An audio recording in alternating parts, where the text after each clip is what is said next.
ప్రజలకు big alert. ప్రజా పాలన దరఖాస్తులు సమర్పించేందుకు అదే చివరి రోజు. మంత్రి సంచలన ప్రకటన. వివరాల్లోకి వెళ్లే ముందు మన ఛానల్ని సబ్స్క్రైబ్ చేయండి మరియు లైక్ చేయండి. తెలంగాణ రాష్ట్ర వ్యాప్తంగా ప్రజాపాలన దరఖాస్తులను స్వీకరిస్తున్న విషయానికి తెలిసిందే.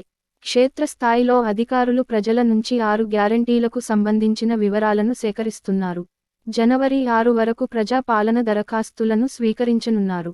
ఆ తర్వాత కూడా దరఖాస్తులను మండల కేంద్రాల్లో ఇవ్వొచ్చని ముఖ్యమంత్రి రేవంత్ రెడ్డి ప్రకటించిన విషయానికి తెలిసిందే.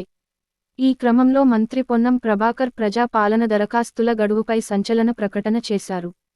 ప్రజా పాలన దరఖాస్తులు సమర్పించేందుకు జనవరి 6నే చివరి రోజంటూ పేర్కొన్నారు.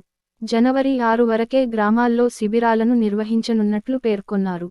మళ్లీ గడువు పొడిగింపు ఉండదంటూ పొన్నం ప్రభాకర్ స్పష్టం చేశారు.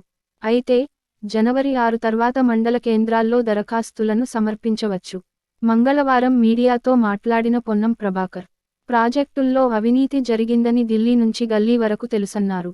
కేసీఆర్ స్క్రిప్ట్ను బీజేపీ నేతలు చదివారంటూ ఫైర్ అయ్యారు. కాళేశ్వరంపై సిట్టింగ్ జడ్జితో న్యాయ విచారణకు ఇప్పటికే ఆదేశించామని, కేసీఆర్ను రక్షించేందుకే బీజేపీ సీబీఐ విచారణకు డిమాండ్ చేస్తుందన్నారు.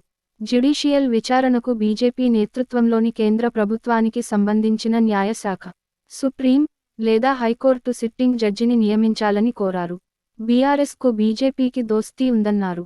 గోషామహల్లో ఎంఈఎం అభ్యర్థిని నిలబెట్టలేదు, జూబ్లీహిల్స్లో అజారుద్దీన్పై ఎంఈఎం అభ్యర్థిని నిలబెట్టిందంటూ మంత్రి పొన్నం ప్రభాకర్ గుర్తు చేశారు.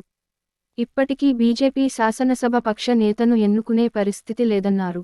జ్యుడిషియల్ ఎంక్వైరీకి సిట్టింగ్ జడ్జిని నియమించకుంటే, తమ లేఖకు విలువ లేకుంటే కేంద్ర మంత్రి పదవికి కిషన్ రెడ్డి తక్షణమే రాజీనామా చేయాలంటూ డిమాండ్ చేశారు. బీజేపీది, బీఆర్ఎస్ది అపవిత్ర కలయిక అన్నారు. వాళ్లు ఎప్పుడు కలుస్తారో, ఎప్పుడు తిట్టుకుంటారో తెలియదు. తెలంగాణ ప్రజల విషయంలో కేసీఆర్ కుటుంబం అనేక తప్పులు చేసిందని పొన్నం ప్రభాకర్ పేర్కొన్నారు. 6 గ్యారంటీలు సోకులకు కాదు, పేద ప్రజల సమస్యల పరిష్కారం కోసమేనన్నారు. బీజేపీ రాష్ట్ర అధ్యక్షుడు కిషన్ రెడ్డి కేంద్రానికి లేఖ రాస్తే రాష్ట్రంలో సీబీఐపై బ్యాన్ ఎత్తివేస్తామన్నారు.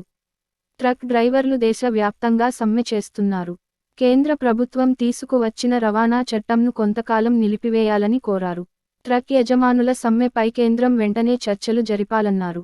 ఆటో డ్రైవర్లు బీఆర్ఎస్ ట్రాప్లో పడొద్దంటూ పొన్నం ప్రభాకర్ కోరారు.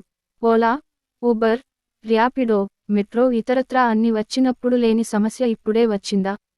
అయినా వారి సమస్యలను పరిష్కరిస్తామంటూ పేర్కొన్నారు. మహిళలకు ఆర్టీసీ బస్సుల్లో ఉచిత ప్రయాణాన్ని వ్యతిరేకిస్తున్నారా? బీఆర్ఎస్ స్పష్టం చేయాలన్నారు.